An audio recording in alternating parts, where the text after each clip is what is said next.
He's going all the way. 20, 15, 10. Touchdown. Texas Tech takes home the victory. Welcome to the Broadway Shuffle with Zyler, Clayton, and Conrad. I am Brennan, and Texas Tech is on a bye week this week, but we are not. There is still plenty of Big 12 news to get into. We are going to do a quarterly review for Texas Tech football 4 games into the season. Where do we rank each position group, the offense, the defense? We'll get into our Broadway Shuffle top 25, let you know where we think the college football world is at, and we will also go through the Big 12 schedule, go through our picks and predictions this year as well. Conrad, you look like you're in a different area. You've been moving around a lot this week. This is like your 3rd different recording location. Where are you? Man, I'm on the move. I'm on the move, place to place, things going on, you know, Sunday's episode. Sunday's episode. I'll get there. I'll get there. It's a mystery. Let us know in the comments where you think I am. I do have some Texas Tech diplomas behind me that were placed there before God created the earth, but they've been there a long time, and so I've got some. I'm in Red Raider Nation somewhere, but no, I'm in the great state of Texas. Maybe in a place called Cleburne, Texas. The Cleburne Yellow Jackets are here. Brennan, you're also in a different location than you were on last Thursday's episode and on Sunday's episode. So you're moving around just as much as I am. But before we get to the tech stuff, guess which state I am in the comments. I will be in a different state for this episode on Thursday and a different state for Monday's episode.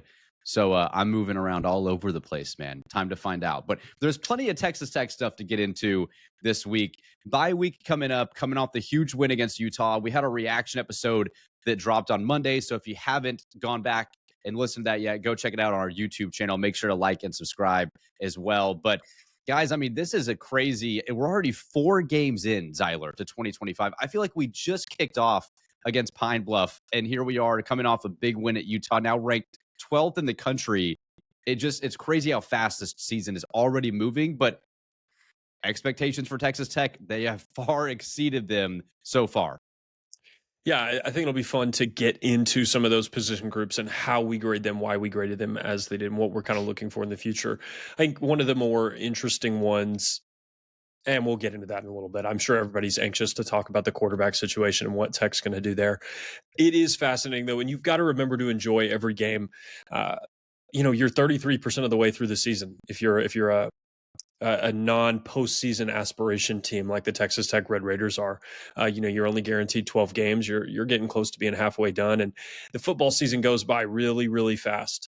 I'm thankful that Tech was considerate enough to schedule their bye week during the Ryder Cup so that we could all watch that in peace and not have to worry about checking on our Red Raiders. So yeah, a lot of good stuff happening this week. Excited to get into a lot of our grades in just a little bit. Clay, there's a lot of good national games too. We'll get to our pick'ems as well, some where we were right, where we were wrong on the season so far, and then some college football news. Mike Gundy gets let go yesterday. John Mateer is out for OU, so a lot of stuff to get into. But overall expectations for Texas Tech, Clay, I mean, the non-conference schedule we weren't really overly concerned about. The Utah game we had talked about for a lot, but would you give this season so far an A+? I mean, I feel like that's the only grade to really give it. It's been about as good as you could have hoped if you're a Texas Tech fan. Yeah, I feel like anything less than an A+ would be just splitting hairs or looking for something to nitpick. I mean, if you gave any fan at the beginning of the season the margins of these games, including a 24-point win at Utah, I really don't care how it gets there or like what it looks like. So I feel like you have to give it an A+.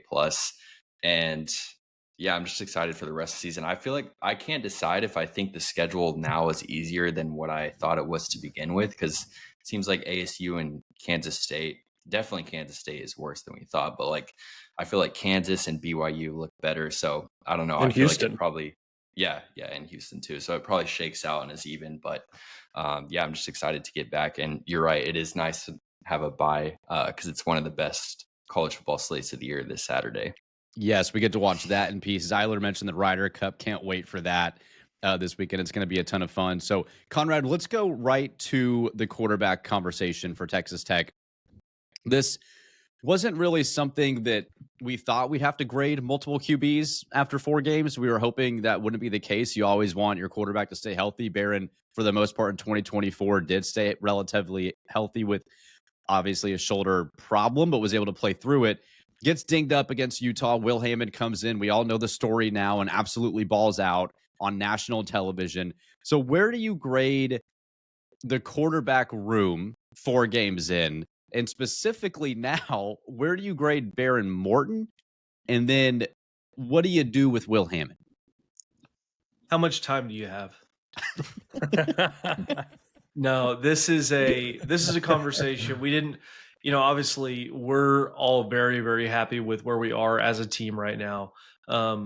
This has been such a fun season to watch Behren and Will play. It just shows that you've got, I think, 2 of the best quarterbacks in the country. I mean, Will is going to be an absolute superstar in the future. Behrens a very good quarterback. He's one of your all-time leading passers. What I saw from Behren the first 3 games, I was extremely impressed with. I mean, 11 touchdowns, 1 pick, 70% completion percentage. I mean, was absolutely slicing and dicing the defenses that we played. What I saw from Behren in the first half of the Utah game before he went out injured, glad he's okay and he'll be back and as your starter. That was less than impressive. Then again, that was the best defense he played. He didn't play necessarily that poorly. It looked worse than it actually was after going back and looking at some of the grades and also watching some of the throws, even the interceptions. The interceptions were not the best throws, but they weren't necessarily as bad as they could have been. And so Behren, I'd probably give him overall, I'd probably give him a B plus for the first few, maybe an A minus for the first few games, for the first 4. He obviously is still your starting quarterback, and he should be your starting quarterback. He's got the experience. He's the leader of your team.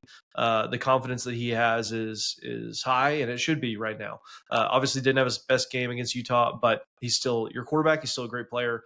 Now, on the other hand, with Will, this is where all the chatter is. We're on Twitter. We're on the message boards. We see all of it, right? We understand everybody's like, Will Hammond is the future, and he is the future. He's just not the present yet. Behren Morton still has some time left. He's still got some things to say. Behren Morton is a fantastic quarterback. And so what Will did, though, he showed me something on Saturday that's extremely impressive, going from a first-year quarterback to a second-year quarterback. He learned from that TCU game last year. I mean, not that the moment was too big for him last year. He played really well. But at the end of the game, we know what happened, the fumble and everything like that. He came in and absolutely took this offense to a completely different level. Not only is that because of the talent that he has, but it's also because of all the reps he got. And so for Will, I mean, from what I've seen him play, I'll probably give him an A minus just because he wasn't perfect against Oregon State, Kent State, and Pine Bluff. I mean, he played well, but he could have improved somewhat in those games. So I'll probably go A minus for both of them, A minus for the room as a whole. Clayton, thoughts? Pushback? Are you a Will Hammond supporter? He should be the starter against Houston on October 4th, or are you sticking with Behren Morton? No, I would definitely roll with Behren. I don't think it would be fair to him to give up his job for one, not even bad half, honestly. Like, I rewatched the game, and I really feel like he was playing well. His 2 bad throws just happened to end up as interceptions, which obviously is important. I'm not saying that it isn't, but I don't think they were really like atrocious picks. They were kind of unlucky. And even the PFF grades would bear that out. I think he was like the 4th highest graded player on the offense for the day. But I think the story is definitely more that Will Hammond came in and balled out. But I feel like, I don't know, to permanently make the switch after 4 games when Behren has played really well seems a bit premature to me. And like, if you're going to do that, then what if Will struggles? Then you're going to go back to Behren. I don't know. Seems a little premature. I would definitely start Behren at Houston. Zyler, I've been watching your face the whole time Conrad's been talking and trying not to laugh because, one, I think Conrad was being serious when he said, how much time do we have? That was a lovely 3.5 minute was it really? Guys, I don't know what word I'm looking for, but no, you're a great talker, man. But Z, I appreciate it. Thank you. Obviously, we've been getting text. We see the comments. We see Twitter. How Will came in and won the game and how well he played. Okay, of course, like, it's the quarterback room. There's always drama there. But do you feel like that's fair? Do you feel like it's fair to Behren? And do you see the side of people saying, like, hey, Will came in, he can run better than Behren. He had a great half. He went on the road. this is a really, based off what I've seen through fans, a pretty split decision on where Texas Tech should go with potentially playing Will more. It's been really interesting to see, just after one half of Barron, to Clayton's point, some excitement around Will Hammond again. Yeah. The funny thing is, if you listen to us in like January and December and like if you listen to me and Brennan and what we kind of hint, wink, wink talked about with Will Hammond, it's hard for me to be in this position. I just don't think the coaches got to see Will all spring, all summer, and all fall camp. If he was objectively better than Barron, those guys are getting paid a lot of dollars to make big, important decisions. I think they would have made that decision. I'm not going to bench Barron based off of 16 pass attempts on the road for a quarter and a half. I don't think that Barron has not played badly. I think he's played better. Barron has played better than I expected him to this year. And I thought his performance really at Utah, I totally agree with Clayton. You go back and watch it. He really didn't make that many mistakes. It was just small ball placement issues on that throw to Coy and on that throw to Caleb. Once again, that's always been his kind of thing, like right decision. It's just like, it's almost there. It's like so close to being really, really good. It's just the thing that's really hard is it's not, a lot of QB controversies are the starter is playing so bad and you're like, surely the guy behind him can't be any worse. This is the weird situation where like the starting QB's playing really good and the backup came in and then played like almost perfectly. And so you're in a weird, and it's definitely a different spot. And I don't appreciate some of the commentary from outside sources. Like some of the Utah guys are like, yeah, Tech can have a really special season if they'll start the backup over Barron. And I'm like, dude, get out of here. Like you have no idea what our team needs. You got to watch 1.5 quarters of a kid. We have no idea if he's going to be good. I bet none of you watched the Arkansas game. I bet none of you watched the TCU game. You don't coach that team. You don't get to tell. I don't know. I didn't appreciate that. And that's being really particular, but I think it's Barron's job. Joey said that it's Barron's job on there. And I'm glad that he did that. The last thing that this team needs is any sort of controversy when you're playing really well. And that's not the thing, as I say, after 8 minutes of dialogue about it, I wish we were talking more about how dominant your performance was against Utah and not, are we playing the wrong quarterback? Because I don't really think it's a debate right now. Now, Barron goes out and plays 3 really bad games in a row. Maybe you have that conversation, but I don't think there's extra pressure on Barron. Yeah. I also think we're going to need Will again, whether he's like just names him the starter. But I mean, we played 4 games. I don't mean this as a shot at Barron either, but we played 4 games and Barron's left 2 of them. I think it would be unrealistic to expect him to, play every single game the rest of the season. So either way, I think will play meaningful snaps.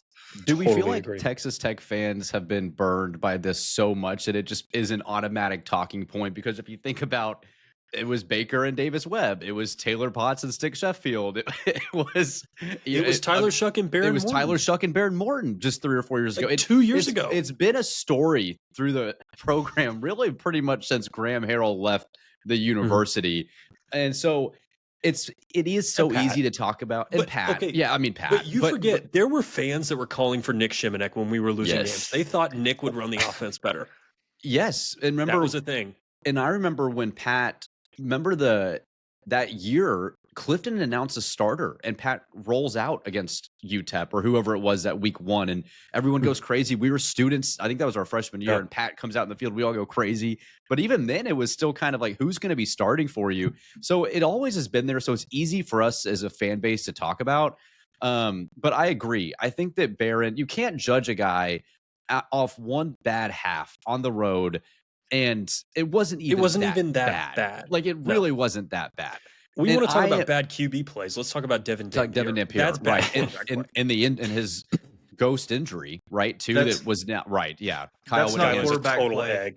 Comes out with that after the fact, right? So I do think that there is a part of this where we're just so used to wanting to talk about this, and we've seen it so much that it's easy. Because when Barron came out against Oklahoma State a few years ago, I was on that train. I'm like, let's start. About to say, you were the captain of that train. I was the captain. You were the captain.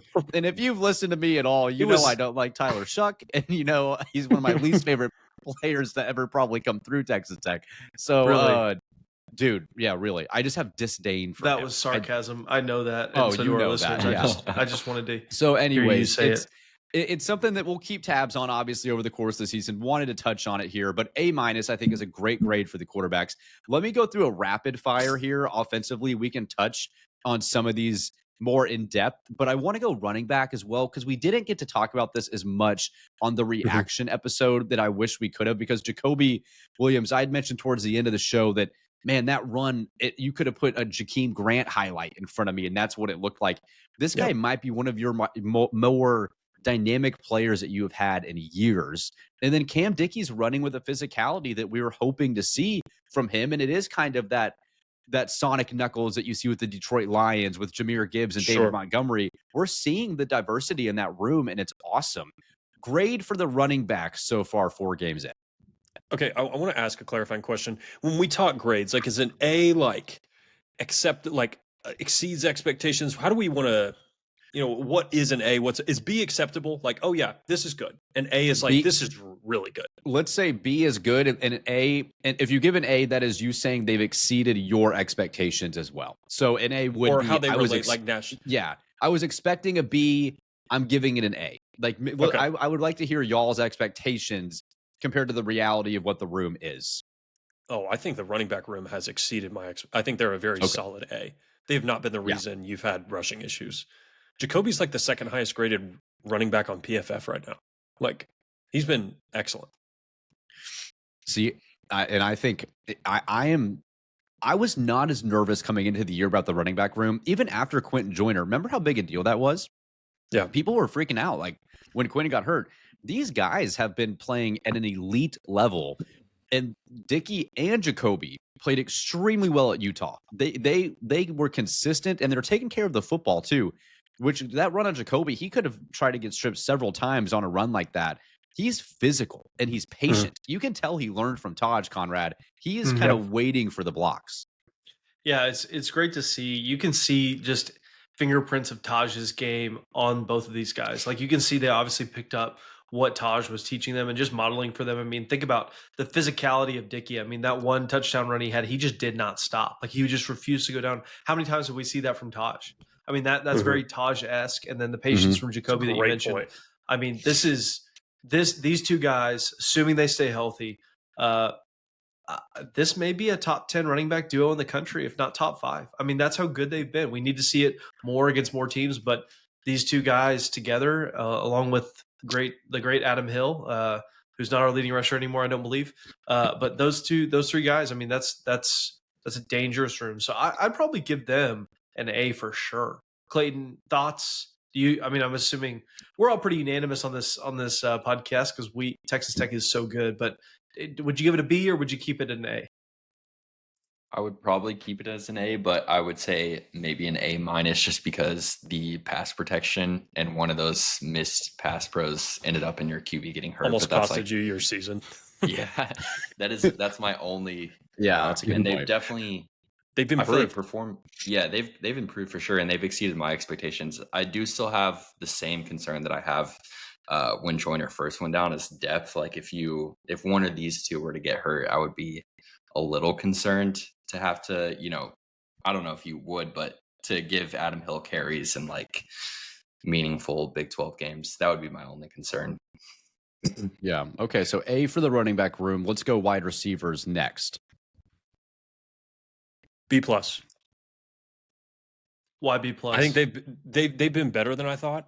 I once again, if you've been here a while, I thought Reggie Virgil was going to be a really good down the field threat. I thought he was going to be kind of like a Antoine Wesley type in the fact that you really just threw it to him down the field a lot. He's been really good in a lot of the intermediate stuff. They've targeted him on the intermediate stuff and the short routes. I didn't really see that in his game when I watched it. Antoine Wesley's maybe a bad comp. But he's been better than I thought. And I think Caleb Douglas has been better than I thought. Coy's been better. It's really just those 3 guys, though. Those 3 dudes do not come off the field. It is those 3 receivers, and that is it. And I think they've been better than I thought. They're not, I don't think they're among the nation's elite, but they're all very, very good pass catchers. Like, they would start on 90% of FBS rosters, all 3 of those guys. And so that's a B+ to me. I was going to say A-. A-. I'll go B+ just because I don't want to give everything an A, which I'm not going to give to the offensive line, but I will give to the tight end. Just a spoiler, so I'll go B plus. Yeah, I've been pleasantly surprised. I think with I would say maybe how much Barron's spreading the ball around. Like there hasn't been a clear cut number one who's separated themselves yet, and I kind of thought we would have that answer, but these guys, I mean, one catch sometimes for Caleb Douglas, though it might be a 60-yard touchdown. You'll see Reggie with 6. It seems like the number one guy to kind of go and transition into that tight end room might be Terrence Carter. I mean, it seems like they're looking and creating plays for Terrence Carter on a regular basis, whether it's a tight end screen, the flare out, the fake block. So I agree with the B plus on the wide receiver. I'm going to go A for tight end. For a receiver or tight end? I'm going B plus receiver, A for tight ends. Okay, Brennan, or actually Clayton, I'll ask you this one. I think you have a good shot at answering this. We have 5 receivers over 200 yards. Can you list them in order? 5 pass catchers, excuse me, not receivers. So this includes... In order of yardage. Yep. And then the leader has, and this is what makes it tough, leader has 260, 5th place has 207. So separated by 53 yards. I'll say Coy is first, Virgil second. Okay. Douglas, and then Jacoby, and then Carter. You got 3 of them right. Coy is leading. Terrence Carter is actually second with 243. Dang. And then it's Caleb, then it's Jacoby, and then it's Reggie. I would have not thought he was 5th on the team in receiving. I thought he was much higher. Wow. Same. Which he would be higher if they would have counted that pass that he did actually catch. Brennan, I'll echo your sentiment. I think A for me on the tight ends. Terrence Carter has been as advertised. He's been fine blocking, and I think John Carlos gives you another element there. I think the only thing is it's really just those 2 guys. You don't really see anybody else play any meaningful snaps. Mm-hmm. And John Carlos is still kind of who he was last year, which is like an okay tight end. I don't know that he took another massive step. So that's what prevents it from being an A+ for me. Still really good room though. A is a great grade. I'm just really happy John Carlos is not playing defensive end. That's a big step in the right direction. Let me ask you guys this. I'll go A for that room as well. How many teams, like where do you think Terrence Carter ranks in the country in terms of best tight ends? Top like 6 5? or 7. You think he's 6 or 7? Okay. I would go top 5. I think the Stowers kid at Vanderbilt's probably ahead of him. Houston has a kid that's probably ahead of him. Ohio and then State there's like a good one too. Yeah, Ohio State has a good one. Oh, the Oregon tight end is really good, Kenyon Sadiq. And then after that, I think you can make a case for him. Didn't Kansas State have a 5-star tight end? Kansas State thought they had a good tight end. Okay. They in fact Kansas State thought they had a lot of things. Kansas State was in denial about what happens when all your good players get poached in the portal. Yep. Well, that leaves the offensive line. This one is hard for me because pass pro, I think they've been pretty good. And then you haven't really seen much against then the Utah game, it might make it feel a little harder because of the penalties. But that might not be all their fault because there wasn't a silent count. Is that really their fault? Yeah. You're on the road, tough environment. So how do we measure what the offensive line has done through 4 games? Obviously much improved from last year. So where do we rank the offensive line? I think between a B and a B+. I don't think I can give him an A, but I agree with you that the pre-snap penalties, after thinking about it after the game, I don't know how they're supposed to hear the clap. Like, that doesn't seem like that's on them. I feel like the pass protection has been really good. Run blocking has been good at times. In the second half, it was good. Definitely in the Oregon State and the Kent State games, it was bad. But second half of Utah, I'll say B, I guess. I'll land on a B. Okay. I think it depends on what you thought this offensive line was going to be. Like if you thought you had a top 3 unit in the conference or like you're probably disappointed. I think Sampson is clearly an upgrade at left tackle, but he's not like a first round prospect. Like he's got holes in his game, just like most of the players on our roster do. I've been most impressed with Ponton, and We said this in the summer. My dream scenario is that he takes over at one of the tackle spots, and he did. And he hasn't let it go. He's not one of the guys that they're talking about replacing. I think you could help yourself out a lot if you got some more production out of your left guard. And it's like Groundhog Day. It's like I'm talking about Sterling Porcher again. And it's not that bad. It never got to that level. But I think Jados has been good in pass pro. He is just really hurting you in some of your run sets. And I think Davian Carter's been a little bit worse than expected there. I think Hunter Zambrano, I think Cash Cleveland, I think those guys are going to push, and you're getting Cash Cleveland back this week, and it may take him a little bit, but if there was ever going to be a time for them to make a change, it's somebody on the guard position, and maybe they don't rock the boat, but I mean, McGuire talked about it going into the Utah game that they are looking at playing Zambrano at left guard. So be on the lookout for that. See if they try to rotate him in, if they try to do some other stuff with that guard position. Or Vinny Scurry, it'd be great if he would take a step and kind of reclaim that spot. You wish Holton Hendricks could play. I don't know how much longer he'll be out. But that's just the one thing. And I think I'll go B. It's been pretty much what I expected, which is like a good enough group to win a lot of games. They're not going to be the reason you win a lot of games. Yeah. No, I would totally agree with that, because this, at least on paper before the season, obviously with the guys who we brought in, it's light years ahead of last year, right? Like it's not last year at all. The pass pro, like we mentioned, is so much better. And that's really to Clay. Clay's done good. I think he's done a good job. Yeah, no, he definitely has. And finally, you've got, you don't have the team the offensive lineman that you're hoping to have here in a few years, but you do have players that will not at least lose you games. Where last year, you've obviously mentioned Sterling, like that, just and some other things as well. You just did not have a group that you felt good about up front. I mean, that's obvious by what happened in the portal. And so the fact that you do have this group that's above average, in my opinion, is a really good thing for your team. So I'll go B as well. I don't think you can give this an A, but I think it's telling, though, guys, that we all get that the lowest grade we gave was a B, and everything else we are very, very happy with on the offensive side of the ball, which how could you not be? I think it also shows that your investment in the key positions, and we're going to get to defense in a second, is paying off. Even offensively, it's not looking as sexy as the defensive line comparatively, but you have some absolute dogs on the defensive side of the ball. But they've been effective, and they've been good in pass pro, which was not the case the last couple of years, and that's helping your offense succeed. So, okay, let's get to the defense. We talked a lot about the defense, obviously, during the Utah reaction episode. Brendan, before we do defense, y'all's thoughts on Leftwich?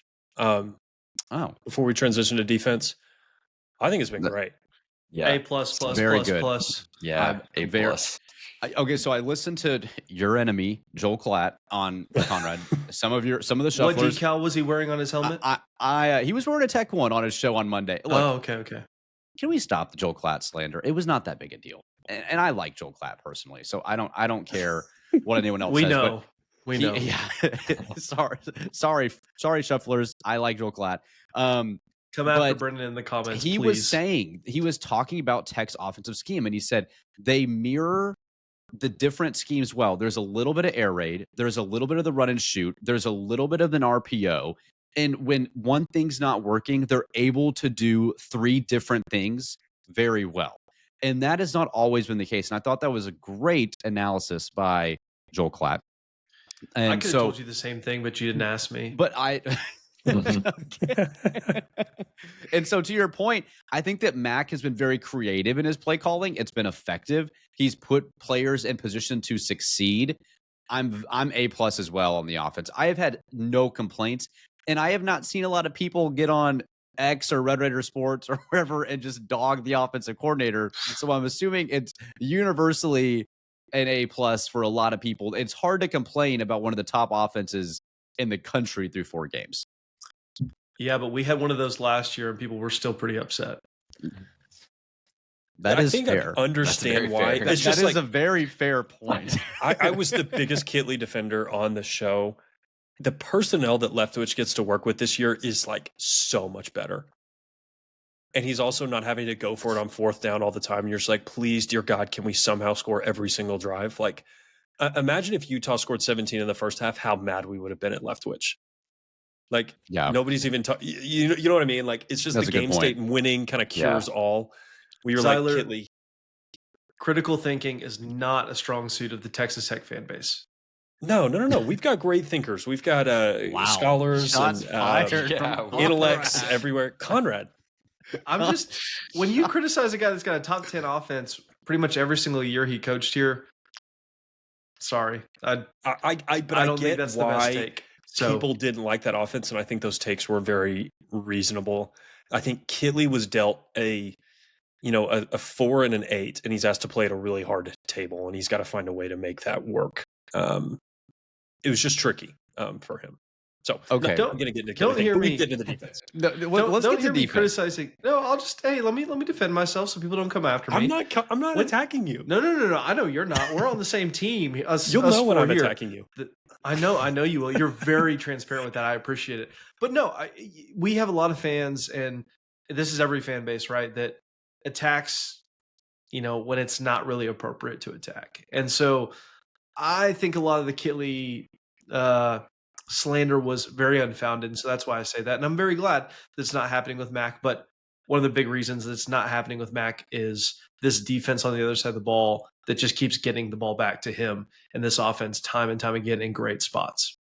Yep, I can guarantee you we will go through a first quarter, second quarter spell of 4 straight punts, and we'll see the complaints. They'll come totally. in. It's gonna They happen. won't come from us. They won't come from us. It's gonna happen some point. It might. It's gonna happen some point throughout the year. But as this is a quarterly review, and as of now, it's an A+. Okay, let's get to the defense. Again, talked a lot about them. We've seen it. It's much improved. It's now nationally recognized as well. Let's go overall grade on the defense, because we could easily get into defensive line, tackle, cornerback, safety, linebackers, but overall grade, and then which group has impressed you the most? There's an A+ for me. Yeah. What's higher than an A+? They still haven't given up a touchdown in the first 3 quarters of a game. Right. And that's why I feel like we don't need to go each position, because this is easily an A+ across the board. I will say the one group that I might give a B+ would be the secondary, because they have given up some things. Devin Dampier wasn't good enough to actually make you pay, and one of them got called back. But there has been some big plays available. That's the only group that I would knock. And that was one of the things you struggled with last year, was just randomly giving up 80-yard touchdowns. Yeah. Yes, we haven't seen that yet, though. With the penalty, hey, offensive lineman moved too far downfield, man. What are you gonna do? We knew the play was coming back. We knew, yeah, they do. Brendan didn't want to sprint all the way down. He was tired. He saw the lineman. Yeah. It's crazy that this is an A+ though, Z. Like just like the fact that we're saying offensive line B, defensive front, defensive secondary, defensive as a total A+. That again shows that what you did go get, and credit to Blanchard, credit to the coaching staff, because these guys so far are paying off. You can miss in the portal. Florida State 2024, you can miss and go 2-10. It does not look like there's been a lot of misses with this group so far. Is there an argument that Jacob Rodriguez is the best player on the defense? Yes. Sure. I think he probably is the best player on the defense. I think he's the best linebacker in the country. You could make that argument. Yeah, I think he is. Dude, he has been better than last year, and he was your best defensive player last year. And then they brought in $1 million players. David Bailey, Romello, Lee Hunter, studs on the defensive line, studs at secondary. And I think your homegrown talent there has been, I think, the best of the bunch. I mean, he does not make mistakes. He just really hasn't. And that was huge against Utah. They run so much weird misdirection. And when you go back and watch, they had plenty of plays where we just had one guy that was in the right spot. We had almost everybody in the right spot, and the play's a 3-yard gain instead of a big, massive, 8, 12. I was just really, really impressed with that linebacker core. They are very good. Clayton, let's stay on the linebackers for a second, because a guy we did talk about was Ben Roberts over the offseason, and just wanting to see more from Ben coming off of last year compared to his freshman year. He's looked good. Ben looks lean. He's very athletic. Dude's a monster. And the punch out. I mean, just different plays. He's getting to learn from Jacob. It seems like he's benefiting from being next to Jacob Rodriguez. for sure. You can definitely tell Jacob's influence on him. Not to give, Jacob all of his credit for improving, but yeah, I think Ben's been really good this year. I still don't know if we've played a team that will test him in the ways that kind of exposed his not weaknesses, but maybe just not being as strong as in the run game, in the pass game and coverage. So we'll see if that continues, but he's definitely better than last. I mean, he had a really good freshman year and he had a solid sophomore year, but I think this year he's at least 4 games in, he's easily playing the best football that he's played at Tech. Yeah. He has an argument for most improved, I think, and he'd be the one I'd pick, I think. Yeah. I agree. I've been really impressed with Ben. Ben's been great, but I think, zooming out even further, I think the architect of this defense has been as advertised. That's Shieldwood. I mean, this guy is putting these players in unbelievable positions to succeed. They're playing fast. They're not playing scared. They're not thinking too much. They're just going and doing. Obviously, there's schematics involved in that, but it looks like it's flowing so well. He is a slam dunk hire. I mean, both of these coordinators are, but specifically with where now it's a totally different group from last year for the most part. I mean, really, truly is. You're bringing in a bunch of new guys, but the way he's gotten them to gel, absolutely impressive. And CBS Sports yesterday, they named Joey, Mac, and Shield as the coaches of the week for head coach, offensive coordinator, and defense coordinator. So people are noticing. People are noticing this staff, and they should, because it's one of the best in the country. Who's more likely to have a head coach job next year, Shieldwood or Mac Leftwich? Shieldwood, for sure. Shieldwood, in my opinion. I agree. Max 29. I mean, that's he would have to go down to similar to Kitley. I feel like he'd have to take a big go to a program that has no hope, like Oklahoma State or something like that. Somebody really floundering. We'll get into them in a second. Conrad, you love Shield so much. You said, I believe, that you were going to name your next baby Shield. Is that still Conrad? Conrad has so many promises to name. Yes, he does. I've definitely heard Patrick, Shield. Yes. I remember Kitley. Yes. You got to have a lot of children. You have Joey, a lot Conrad's of going to have a village of Texas Tech coaches' names. For the amount of jokes I could make right now is pretty much endless, but I'm not going to do that. So I'm not going to do that. No, hey, we're in a great spot as Texas Tech fans, with this coaching staff. It's a great spot. And the continuity, hopefully we keep that for a very, very long time. Hey, and shout out to Kenny Perry, too. Kenny was awesome, giving us a tour of the facility when we were there for the Oregon State game, and his wife, Jackie, as well, too. Big fans of the show. So special teams has been good. Special teams has been great, too. Stone, they haven't Stone was awesome against Utah, obviously. I don't think they've made Burgess good. I don't think they have. They missed an extra point. Oh, yeah, Upton missed it. Okay, did y'all know that was the second longest field goal in Tech history that Stone nailed? Behind Garibay? Yeah, behind the 63-yarder to beat Iowa State. Wow. Kickers are just getting so good in general. Unless you're Harrison Butker, regressing. Yeah. But it is interesting because I was watching Red Zone, and this was on Sunday, but this was one of the wackiest special teams days maybe ever in the NFL. But there were a ton of misses and a ton of blocked kicks. But you're right. I mean, guys from 55 plus now are making them with ease. It's just not even a concern right now. It's like the driving the golf ball, and now in golf, guys are just hitting it 310 with ease, 315. It feels like kickers are now just hitting 55, 60 yarders and not even thinking about it. It's unbelievable. So one last perspective on the defense that I wanted to say is I feel like we'd all agree, at least right now, that this defense is top 10 in the country. And it's so funny to think about how many top 10 offenses Tech has had throughout the years through Leach, Cliff, and then even last year. And it just feels regular. And now this defense feels like we're watching the 85 Bears because we're so not used to it. It's crazy. We're has anyone ever had a defense as this good in the history of college football? We're it's unbelievable. Ever. Oh, that is so true, dude. That is hilarious. That is a great. Well, we hope they keep it up. It's going to be fun to watch against Houston, too. Shieldwood going back to H-Town to take on his former team, and the Cougars as well, too. Should be a lot of fun. So, hey, let's get to our top 25 Broadway Shuffle. We hear you, Shufflers. You don't like the AP top 25 poll. We don't either, though, when Texas Tech ranks 12th, we do sometimes. If Tech keeps moving up, we'll like it more and more. But you'll see it here on the screen if you're watching on YouTube or Spotify. Also, make sure to hit that subscribe button as well if you're still tuning in. You'll notice in our Shuffler top 25 this week, Zyler, we've got Texas Tech slotted kind of where the AP poll is. We've got them at 11 this week. Why is Texas Tech not quite in that top 10 range yet? I mean, I think there's arguments for the other teams that we have ahead of them. Like, I think you have one really good win, and it's at Utah. Florida State has that win against Bama. A&M has that win at Notre Dame, which I know they're 1-2, but we all know that's probably a top 25-ish team. Miami has the win against Notre Dame. They have a win against Florida. Ohio State beat Tech. Regardless of what you think, I think the teams ahead of you, it's not that you're a bad team. These are just maybe some teams that are more accomplished, with the exception of Penn State. They have just not done anything this year. I've not been impressed by them. I think Oregon's going to blow them out, preview. But I think, Texas Tech could slide into the top 10 this week, just with teams losing and potentially getting exposed. LSU would be a team that I would say has looked pretty fraudulent, and they're third in the AP poll, and they're 12th, I think, in ours.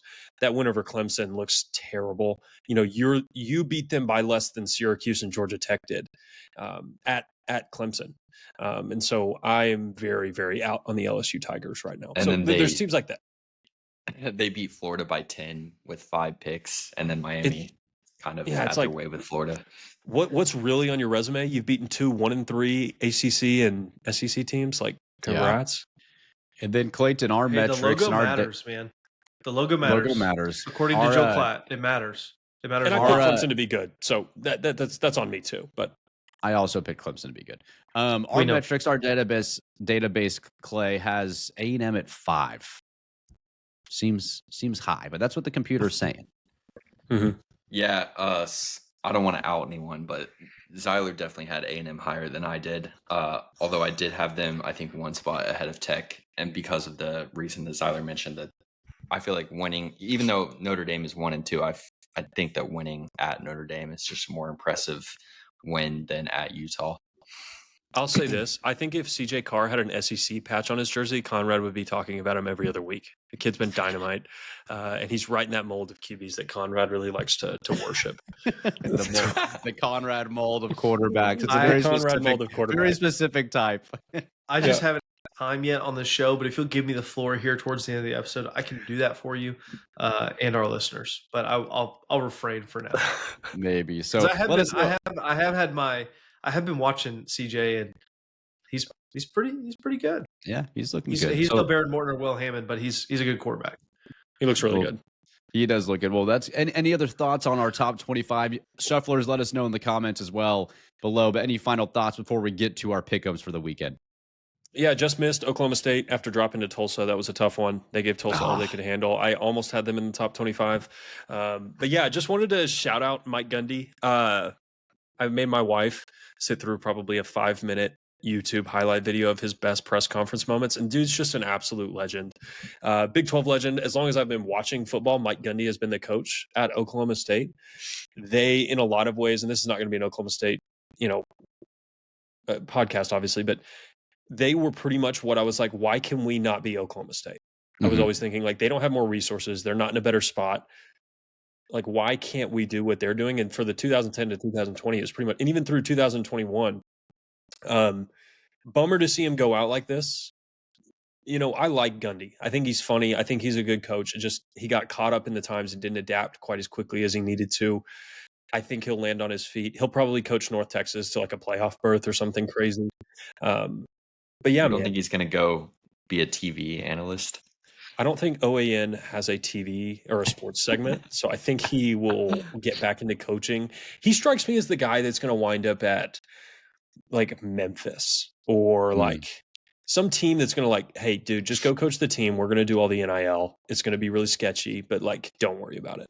And he's going to do fine. I think Gundy still has a lot of coaching left in front of him, and I'll be rooting for Mike. I enjoyed him. I do deeply hope that we absolutely murder them when they come to Lubbock. Doug Meacham was the offensive coordinator when they did the 66 to whatever, and so I hope we get them pretty good. I think we will. Well, also, you have to consider the possibility that Mike Gundy does replace Bill Belichick in North Carolina next year. Crazier things have Very happened. real possibility. That's a possibility. That's a possibility. So one other note on the top 25, I feel like Georgia Tech, I don't know if they're actually good. Even though I like them going into the season, but they beat Clemson by a field goal, which now does not look like anything impressive. And Colorado probably should have beaten them or at least tied it up. I feel like we don't really know if Georgia Tech is actually top 25 material, but since they play in the ACC, we might not even find out by the end of the season. Yeah, that's a good point. The ACC does have a great game coming up in 2 weeks, so Florida State, Miami. That looks like that's going to be one of the best games of the year potentially, which I would not have said to start the year. So the ACC is kind of flipped on its head compared to what we thought it would be, especially me picking Clemson to go to the Natty. So I forget, like the SEC and the ACC, they only play 8 conference games. You have to win so many games. Like you can't really drop games if you want to make the title, especially in a league with like 17 teams and 16 teams like the SEC. You have to go 7-1. You just can't. You can't afford losses. Like you can maybe a little bit more in the Big 10 and the Big 12. Just with that, that's a great point. Yeah. Okay, well, let's get to our pick'ems. We will start in the Big 10. Zyler, you alluded to it earlier. Oregon, Penn State. Whiteout game, I think, there in Happy Valley, I would believe. Oregon going in on the road to take on Penn State. Who do we like here? This is my place your mortgage on it bet of the week. This is going to be Oregon all the way. Okay. I'm 0 for 3 on these picks so far, so proceed with caution. I like Oregon too, but I would be cautious, like being super confident just because it is the whiteout game and that crowd is going to be insane. And I feel like Penn State keeps it close because of that. Yeah, Penn State at home. Yeah, I've been to a whiteout. I've been to a whiteout game at Penn State. It was Penn State, Michigan. I think it was 2013. Whiteout. I think it was 109,000 people. Wow. That place was absolutely rocking. Penn State won in 4 overtimes. I mean, that is probably, I don't know, best atmospheres in college football. Obviously, Texas Tech #1. Penn State maybe. I mean, that may be #2. I mean, that's how good it is. So I'm going to go Penn State. That home field advantage is absolutely insane. Okay. I'll join Conrad on the Penn State. I think it's a big year for Penn State and James Franklin. I like them at home. So, okay, next game, Bama and Georgia in the SEC. Is Bama going to prove they're still legit, or is Georgia going to make Bama officially crumble into the oblivion of college football? Who do we like, Bama or Georgia? Give me the Tide. Taking the road teams. On Bama too. Yeah, this one I flip-flopped. I truly think this is a toss-up, but I don't know. The way Georgia's defense looked against Tennessee, and I know Bama had a rough showing against Florida State, but left a bad taste in my mouth. Yeah. Should we sing Sweet Home Alabama or no for our listeners? No, absolutely not. You can. Okay. I'd love to hear your vocals. No. Yeah, there's no vocals. I'm going to go with the Crimson Tide. Ty Simpson is another one of, I guess, the quarterbacks that fits what I'm looking for in a quarterback. The dude can absolutely spin it. I just like a guy who can spin it, whose mind is sharp, who's ready to dissect a defense, and that's exactly what Ty is going to do to the Dogs this weekend. So give me Alabama. Uh-oh, boys. Well, put up the graphic. Put up the College Game Day graphic. Yeah. There's 4 picks for the Crimson Tide here. I like Alabama, too. I think watching Georgia against Tennessee, if they would have handled Tennessee, I probably would have a different opinion here. But I do think that Bama figured some things out. I think Ty Simpson's legit, and I think they're going to let people know they're still here. They're not done quite yet. So another SEC game, LSU at Ole Miss. I like Ole Miss here. I have not been impressed with LSU, kind of like we talked about. I like Ole Miss at home. This is the get an advance on your paycheck and put it on Ole Miss to win it all in this game, to win, to cover, Zyler's to do all of it. A lot of money here this weekend. Money. I am so in on Ole Miss winning this game. Very confident in this one. Same. I think LSU's offense is not good enough to keep up with Ole Miss on the road, so I'm with Zyler and you, Brennan. I'll take Ole Miss. Yeah, thanks, man. Yeah. Well, Conrad loves Garrett. I guess I'll be that guy. You know that meme, that picture where, everybody's, doing the sign that we won't mention. There's one guy not doing it. I'm that guy. I'm going with the Tigers. I'm going with the Tigers. I think they finally get it right. I think Nussmeier finally plays the game that he can. And I think Brian Kelly finally ends a press conference without getting really angry or really frustrated at somebody. So I'm going with the Tigers. Depends on the first question he gets Did y'all asked. see, before we go to the next games, did y'all see the drama with Kiffin's daughter? Yeah, is he actually dating the linebacker for LSU? Yes. Whit something? That's hilarious. Yeah, Whit Weeks. Whit Weeks, yeah. That's an awful funny name. Whit Weeks? Are you kidding me? They were specialed they were on the SEC special. I remember seeing them in that show. So that's pretty funny, man. Tough game for Lane Kiffin. It's got to be tough. You can't lose your daughter's boyfriend. You just can't, at home especially. You can't afford that. Absolutely cannot. You cannot afford that, Lane. It would be really embarrassing. Okay, let's transition to the Big 12. I'm going to let you guys take this one. I have got to pee so bad. So TCU, ASU, you guys, I will be right. You guys take it. I'll be right back. Yeah, this is, I think, actually kind of a really important game for the Big 12. I think Arizona State and TCU both still have conference title aspirations, and I think rightly so. I think TCU's handled North Carolina. They've handled SMU, regardless of what you think. That's 2 Power 5 or Power 4 wins, once again, regardless of what you think of those teams. But I think ASU, if you can you knocked off Baylor in Waco, and if you knock off TCU in Tempe, that you're 2-0 with 2 nice notches on your belt. I think ASU can really announce themselves as a contender here, which they've always been. But I think a lot of people were writing them off after the Mississippi State game. You win both of these games, and I think people are really going to start taking the Sun Devils seriously again. So important game for both teams. I think TCU can do the same thing where you go into Tempe and knock off Sam Leavitt and Jordan Tyson. And I think they actually probably will win this game unless Arizona State gets on some of their bull crap and pulls some shenanigans. I think TCU is the better roster. I think it's the more well-constructed team. It's just a really important game. TCU drops that game. Now the margin obviously gets a lot smaller for them. But yeah, I think I will go with the Horned Frogs, but I think it'll be a close one. And I think Leavitt and Tyson are going to have a great shot here. Brennan, your thoughts?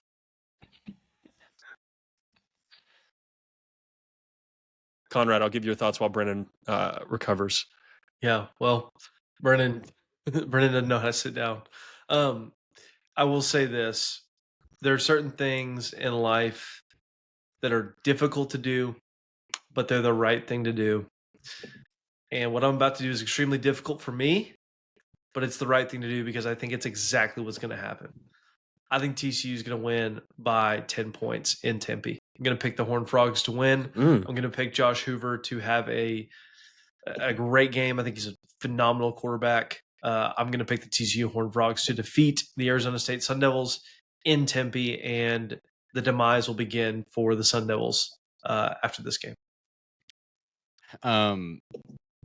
Don't know what you guys said. Brennan. Thank you guys. Yeah.